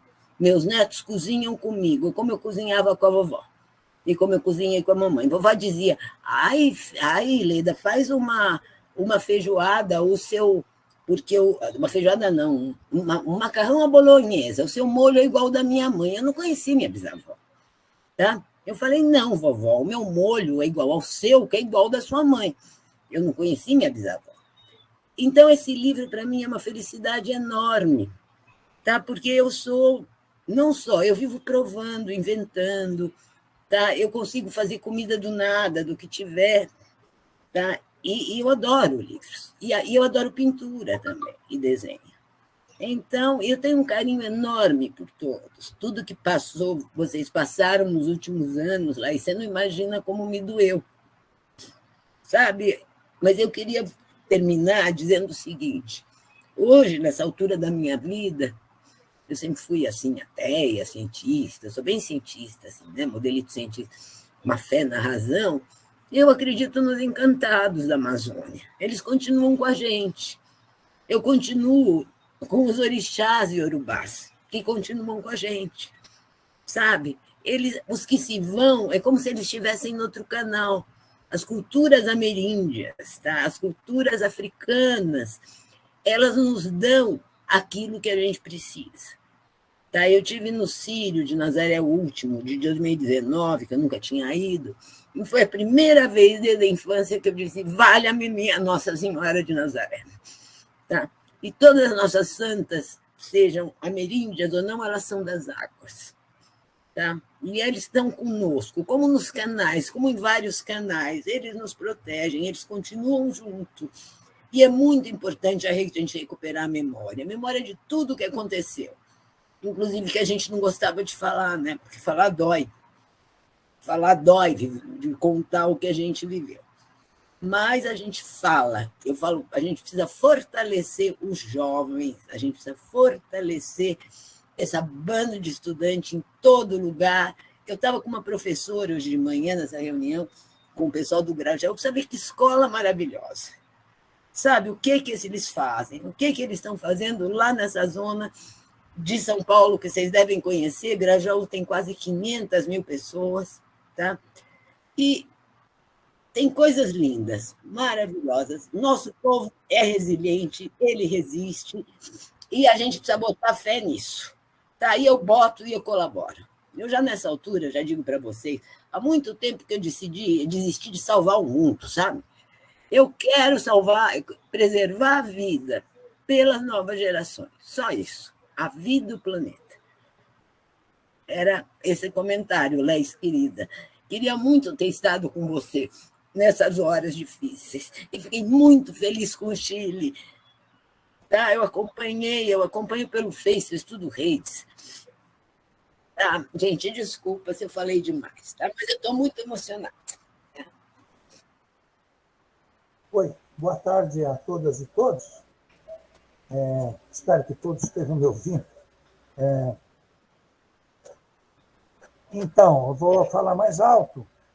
A minha relação com a Zilá, eu acho que é semelhante a de alguns e bastante diferente da de outros de vocês. Porque, na realidade, a minha relação com a família Abramo começou com a Laís Abramo, né? No movimento estudantil e na militância política. E aí foi se estendendo para as outras filhas, né? Para a Lena, para a Bia, para a Marta, um pouco menos para o Mário, mas também. Né? Então, eu entrei por aí. E aí a Zilá aparecia como a figura da mãe. E a figura da mãe é sempre uma figura um pouco que nos faz medo, né? Eu era amigo das meninas, particularmente da Laís, e um pouco a Zilá era a mãe que colocava limites, colocava, enfim, uma série de limitações. Aí depois eu fui da direção estadual do PT, e o Perseu era da direção nacional do PT. E a sede era conjunta, na Rua Conselheiro Nébias. Era a mesma sede da estadual e da nacional. A estadual era no terceiro andar, a nacional acho que era no primeiro e no segundo. Então eu passei a ter um contato mais próximo com o Perseu, lá na sede da Conselheiro Nébias. Né? Mas o Perseu era basicamente também o pai, né, das meninas e do Mário, que era com quem eu tinha uma relação mais próxima. Depois, em 1996, quando morre o Perseu e é criada a Fundação Perseu Abramo, é aí que eu vou me aproximar mais e ter uma relação mais intensa com a Zilá. e foi eleita, na primeira diretoria da Fundação, ela foi eleita vice-presidente, e eu fui eleito tesoureiro da Fundação. Então, a diretoria éramos 4, o Luiz Dulce era o presidente, e o Hamilton Pereira era o vice-presidente, e mais nós 2. Então, a gente passa a ter uma convivência intensa, inclusive porque o Dulce era de Minas e o Hamilton era de Brasília. Então, os 2 permanentes em São Paulo, da diretoria da Fundação, éramos eu e a Zilá. Os outros vinham para reuniões semanais ou quinzenais da diretoria, mas no dia a dia era eu e a Zilá. Então, aí inverteu. Então, aí a minha relação com a família Abramo passou a ser principalmente com a Zilá, né? Sem que deixasse de ser uma relação importante e muito afetiva com as meninas, né? E com o Mário também. E aí foi de 96 a 2010, né? Enquanto nesse período houve mudanças nos cargos que a gente exerceu na Perseu Abramo, mas até 2010 nós estivemos de alguma forma ligados à Fundação Perseu Abramo, já não mais na diretoria, mas sim no conselho curador, do qual a Zilá foi, inclusive, a presidente do conselho, né? Então, isso estreitou muito os nossos laços, né? Então, eu passei a dizer, hoje eu diria que a minha relação principal, sem menosprezar e sem ter deixado de lado ou colocado num plano secundário a relação com as filhas, mas passou a ser com a Zilá, de intensa convivência, de 96 a 2010. Quer dizer, são 14 anos, é muito tempo, né? Então, a gente criou códigos, criou formas de comunicação muito próprias entre nós, mais do que com os outros diretores, que variaram. Num primeiro momento era o Dulce, o Hamilton, depois eles saíram porque foram assumir cargos nos governos, e aí entraram outros companheiros, entrou o Nilmário, entrou a Selma Rocha, entrou o Flávio Jorge, mas eu e a Zilá, de alguma forma, tivemos presentes esse tempo inteiro, né? Então, isso, é uma relação que para mim foi muito importante, né? E muito intensa. E eu queria finalizar lembrando que em 2012 ou 2013, se não me engano, o Corinthians venceu o Chelsea na final do Mundial de Clubes, né? E foi no dia do aniversário da Zilá. Então, o jogo foi de manhã, no nosso horário. Eu assisti o jogo na casa de uns amigos e depois tinha uma comemoração do aniversário da Zilá à tarde, que foi também uma comemoração da vitória do Corinthians sobre o Chelsea, naquela data se sagrando campeão mundial. E eu diria que, se a Zilá estivesse aqui entre nós, hoje ela não estaria triste com o resultado do campeonato mundial e relembraria a nossa vitória. Ela era corintiana, a família inteira, que eu saiba, era corintiana, a nossa vitória importante sobre o Chelsea em 2012. Oi, Sérgio. Oi, gente. Primeiro, dar os parabéns para a Marta, para todo mundo que teve essa iniciativa de resgatar essas histórias, os cadernos de receita da Zilá, porque as coisas vão se perdendo e é interessante o jeito que vocês mantiveram no livro, a forma de até improvisar, né? Porque tem lá uma receita, xícaras de farinha. Quer dizer, o cara precisa já ser introduzido na coisa da cozinha para se arriscar, botar quantas xícaras de farinha numa receita, né? Eu achei muito legal. A Zilá era uma figura muito especial, né? Porque nós éramos do núcleo corintiano, lá da Fundação.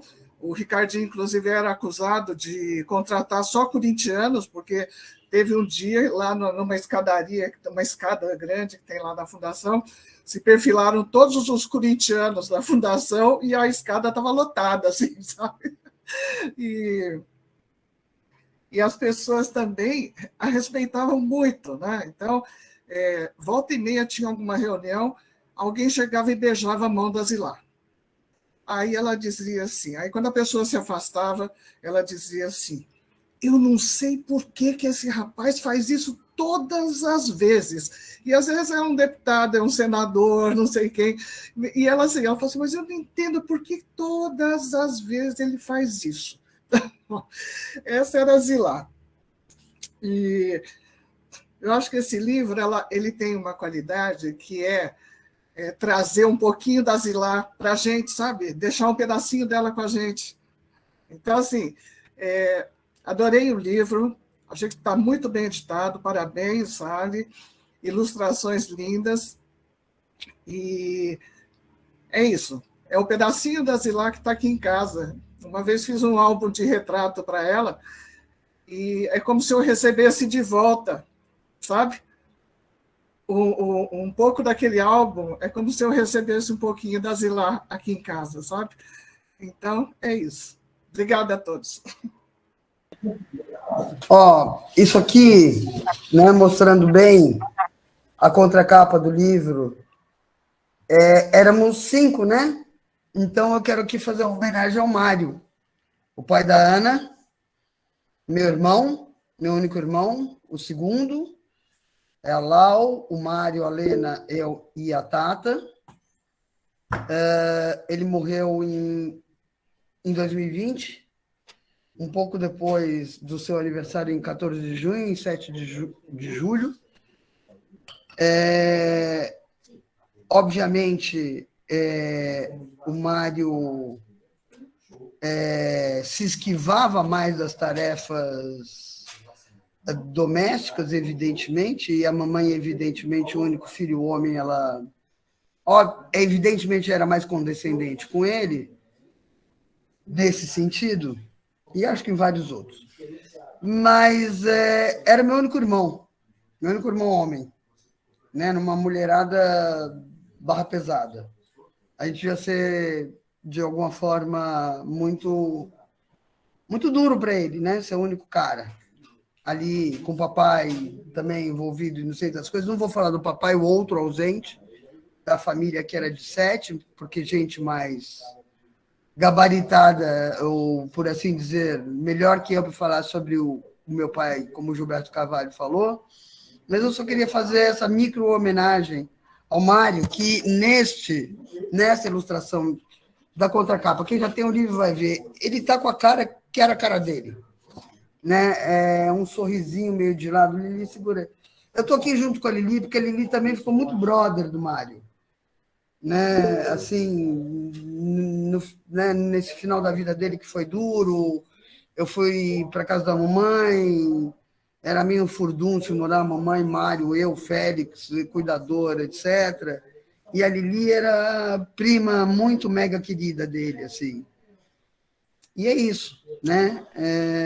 Lili, quer falar? Não, eu quero só dizer que assim, o Mário podia até não se meter muito nas panelas, embora ele tenha feito a guacamole mais apimentada que eu já comi na vida, mas ele era um puta de um parceiro nesse quadro todo que a gente tão bem está descrevendo aqui desde o começo, da afetividade toda que sempre existiu na família e que transcendeu o tempo inteiro as bordas dos vínculos familiares, né? A tia Zilá é a pessoa que mais tem filho adotivo nesse planeta e os filhos adotivos, alguns até talvez ela nem tenha chegado a saber, porque ela dava tanto afeto que alguns assumiam esse papel sem comunicar a mãe original.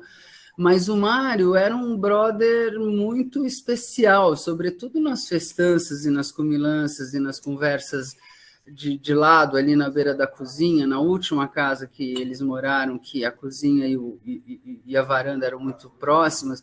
O Mário é parte desse conjunto de uma maneira, para mim, seguramente, muito especial. Assim. Era uma coisa adorável saber que o Mário ia estar em casa para contar as 400 histórias dele, falar um monte de bobagem, ser divertido e picareta, no sentido bom da palavra, né? É um cara muito querido. Eu acho que a Veridiana teve um talento que me surpreendeu muito quando eu vi o livro ao vivo, que a ilustração da contracapa pescou direitinho uma expressão que o Mário fazia, né? E isso, para mim, para a Bia, é uma marca afetiva assim, bastante legal de receber, sabe? De observar, porque, infelizmente, ele não pôde estar nesse momento, mas bem recentes, um pouquinho antes dele morrer, a gente vivia combinando de fazer um monte de comida e ele sempre curtiu muito isso também. Ele podia não executar, mas ele era um grande propulsionador desses eventos da Casa da Tia Zilá e tinha uma participação muito importante para mim, pelo menos, acho que para a Bia também, para todas as outras irmãs, sem dúvida. Ele compunha, ele era o coentro que faltava nessa história toda, entendeu? E eu, particularmente, gosto muito de coentro. É isso. Né? Salve, Mário Abramo. Salve, Mário Abramo. Aqui, ó. Bom, gente, é difícil falar depois de tantas falas maravilhosas e depoimentos e a presença de todos e todas vocês. Estamos há 2 horas, ainda tem 56 pessoas, chegou a 74, acho, pelo menos pelos numerinhos que eu estava vendo aqui, e realmente acho que é maravilhoso a gente estar aqui junto e falando da minha mãe e de todas as outras coisas que a gente já falou. Queria, em primeiro lugar, dizer, Bia, Lili, que bom que vocês falaram do Mário, acho que era absolutamente indispensável essa referência a ele aqui. E também começar falando da história do Corinthians e do Palmeiras, porque, sem dúvida, minha mãe era uma corintiana roxa, sempre foi. E nós, as filhas e o filho, somos todos corintianos. E os netos mais velhos também, né?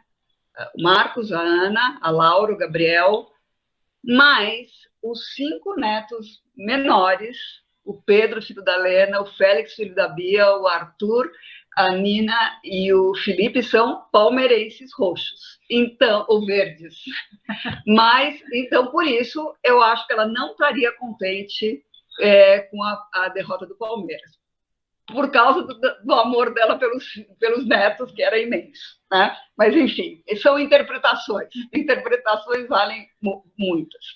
Eu queria, gente, olha, não sei, não tenho muito mais o que dizer, mas eu queria agradecer muito ao Ali, muito mesmo, porque foi ele que nos convenceu que editar esse livro podia ter um interesse maior do que o Círculo Distrito da Família, né? A Tata já contou, várias pessoas aqui já falaram isso, como que a gente tinha pensado em fazer, mas quando, acho que foi você, né, Helena, que falou com o Ali, ele falou, não, isso aqui tem interesse mais amplo. A gente, não, imagina, é uma coisa entre nós. Ele falou, não, tem, aposto que tem, porque ele já tinha feito um livro de receitas e dizia, porque além do que a sua mãe é uma figura pública e tem muita gente que gosta dela, muita gente que conviveu com ela. Então, Ali, obrigada. Você tinha toda a razão, você nos estimulou. Eu acho que está todos esses, não apenas hoje aqui, mas todo o que a gente tem recebido de comentários, de elogios, as pessoas comprando o livro, acho que é algo que é realmente uma homenagem super, ultra merecida à minha mãe, nos alegra muito. Queria, evidentemente, agradecer a todos e todas vocês, todas as pessoas que estão aqui falando e dando seus depoimentos, reiterar o convite para que todo mundo que quiser escrever, escreva, a gente vai fazer outra edição. Queria agradecer muito especialmente, acho que não estão mais aqui, a Zenilde, a Irani e todas as mulheres guerreiríssimas que tiveram presentes na nossa casa. Lembrar aqui da Júlia, que era a mulher que trabalhava na nossa casa na Bahia, lembrar da Beth, né? E não por todas as trabalhadoras domésticas que participavam, sem as quais essa cozinha não teria sido o que foi, né? Minha mãe aprendia muito delas, ensinava muito a elas, e não por acaso, né, a gente está falando aqui, não por acaso todas negras, não por acaso todas nordestinas, quando a gente morava na Bahia, ou migrantes nordestinas, mães adolescentes, mulheres que começaram trabalhando de crianças, ou seja, sofreram trabalho infantil, perderam filhos, tiveram muitos mais filhos do que os sobreviveram à idade adulta. Então, essas mulheres sempre são parte fundamental dessa história. E eu acho que aqui também é importante dizer outra coisa que meu pai, minha mãe, nosso pai, nossa mãe nos ensinaram, é tratar essas trabalhadoras com todo respeito, né? Sem coisas assim hipócritas, que muitas vezes acontecem nessa relação, mas com todo respeito, e eu acho que isso, só queria reforçar isso, e é muito bom ter aqui a presença, ter tido a presença delas, das filhas, das netas, como parte dessa história também. Queria também dizer, também já foi dito pelas minhas irmãs ou pelas minhas primas, que ela estaria muito feliz com esse encontro, e eu queria lembrar um momento que acho que vários de vocês que estão aqui estiveram, além das minhas irmãs que moravam em Brasília nessa época. O aniversário dela, 16 de dezembro de 2013, nós fizemos um almoço de aniversário para ela, e, se não me engano, estava o Ricardinho, a Vera, a Veroca estava, não sei se o Rui estava, porque a gente se encontrava muito naquele momento, a vida em Brasília era muito legal, por muitos motivos, e a gente fez uma homenagem a ela, várias pessoas falaram no aniversário, e eu tive a ideia de pedir para a Laura, minha filha querida que está aqui, gravar. E minha mãe respondeu, ela já estava nesse momento, já estava sofrendo o começo da doença dela, mas ela falou e a gente gravou. E uma das coisas que ela falou, que tem tudo a ver com isso, ela disse assim, o que eu gosto mesmo é de gente.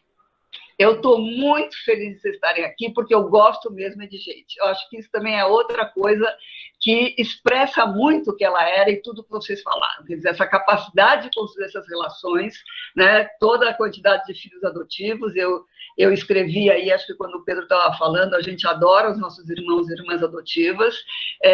Outro momento muito difícil da nossa vida, quando meu pai teve um momento muito difícil na doença dele, nós nos juntamos todos no hospital, ela nos abraçou e disse, a melhor coisa que eu fiz na minha vida foi ter 5 filhos. Né? É um momento que eu também nunca esqueço, mas além desses 5 filhos biológicos, tem todos esses outros irmãos e irmãs, que é realmente um tesouro, acho que foi um tesouro na vida dela, e é um tesouro para nós. Né? E eu acho que sim, que a gente tenta, né? Tata, Lena, Bia, reproduzir um pouco essa relação, né? Essa questão de ter a casa aberta, etc., e isso é realmente um tesouro muito grande. E que, por último, eu queria só também reforçar algo que foi dito aqui por vários de vocês, essa capacidade dela de viver múltiplas dimensões da vida. Temos que pensar que é uma mulher que nasceu em 1926, né? Que se casou tarde para os padrões da época, se casou aos 28 anos de idade, teve 5 filhos, com um intervalo de 15 anos entre o meu nascimento e o da Tata, nós somos aqui os extremos, né? 15 anos, e ela, durante esse tempo, trabalhou tempo integral, todo o tempo, com exceção do momento do período que a gente morou em Brasília, antes do golpe militar, que foram 2 anos, que ela trabalhou meio período como professora da UNB. Depois ela tinha um horário de funcionária pública, e depois que se aposentou, trabalhou mais ainda. Na Assembleia, foram acho que 12 anos de Assembleia, não sei quantos anos de fundação, e quando ela começou a ficar doente, uma das coisas que ela mais reclamava era que ela não podia mais trabalhar. Né? Isso, ela, quero voltar a trabalhar. Então, e aí tem ela, ao mesmo tempo, ela era mãe dos 5 filhos, a super avó dos seus netos, né? Acho que a Tata que fala no texto dela, ela que se sentava no chão para fazer quebra-cabeça com os netos mais velhos, que jogava futebol no quintal de casa, né? Que bordava, tricotava, assistia jogo de vôlei, jogo de futebol, assistia novela, militava politicamente, então participava dos movimentos, nos acompanhava como mãe também, não por acaso uma das primeiras coisas que ela participou e liderou, junto com outra, foi a Comissão de Mãe pelos Direitos Humanos, em apoio às nossas mobilizações de 1977. Né? As mães que se reuniam porque os filhos estavam apanhando a polícia, sendo presos, disseram, temos que fazer alguma coisa, e fizeram muita coisa. Então, eu só queria ressaltar essa coisa dessa... E tudo isso tem a ver com cuidado, tem a ver, como vocês disseram, com amor, com cuidado, com generosidade. Então, eu acho que isso é uma coisa que, quando a gente começa a ler as cartas que ela escreveu ao longo da vida dela, quando a gente vê os depoimentos de vocês, é muito legal mesmo isso. Não estou de longe dizendo que era uma pessoa perfeita, claro que não, né? Nós, como os filhos, também tivemos nossas brigas, obviamente, né? Nossos momentos de, enfim, de insatisfação, mas eu acho que ressaltar esse lado dela mais uma vez, como ela tinha essa capacidade na geração dela de poder viver todas as dimensões da vida, e a cozinha, que era nos fins de semana, não era todo dia, né? Todo dia eram as mulheres que trabalhavam em casa, era nos fins de semana, era em ocasiões especiais, como Natal, Ano Novo, aniversário, os aniversários da gente, quando era criança também tem, está nas histórias que a gente conta. Eu acho que isso é muito legal, assim, me dá muito orgulho, né, de pensar nessa capacidade dela ter feito essa integração entre essas diversas dimensões da vida, que é uma coisa que nós, mulheres, estamos sempre buscando, e às vezes com muita dificuldade. É isso, obrigada. Muito obrigada mesmo.